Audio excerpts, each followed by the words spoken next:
ఏంటి పెద్దాయనా నీ సమస్య ఏంటి చెప్పు. ఊరికే పిత్తులు వస్తున్నాయి డాక్టర్. ఒకటే పిత్తులు, పిత్తలేక చచ్చిపోతున్నా. అవునా, రాత్రి ఏం తిన్నావు పెద్దాయనా?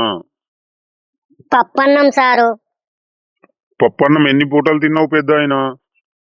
పప్పు అంటే నాకు ప్రాణం డాక్టర్ సారు. ఒక వారం రోజులుగా పప్పుతోనే కాలం గడిపేస్తున్నా. ఏంటి పెద్దాయనా ఇది? రోజు పప్పులు తింటే పిత్తులు రాకుండా పిట్టలు వస్తాయా, నోట్ల కట్టలు వస్తాయా? చెప్పాను కదా డాక్టర్ సారు, పప్పు అంటే నాకు ప్రాణమని. ఏదో ఒకటి మీరే చెయ్యాలి. సరే పెద్దాయనా, టేబుల్ పై పడుకో, ఒక మంచి ఇంజెక్షన్ వేస్తాను గట్టిది. దెబ్బకు పిత్తులు ఆగిపోవాలి. ఎన్ని పప్పులు తిన్నా పిత్తకుండా వేస్తా.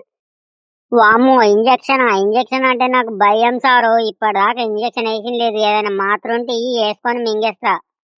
లేదు పెద్దాయనా, ఇంజెక్షన్ ఖచ్చితంగా వేసుకోవాలి, లేకుంటే నీ పిత్తులు ఆగవు మరి. వామ్మో, పిత్తు లాగకుండా మంచిదే. అయితే ఇంజక్షన్ వద్దు డాక్టరు.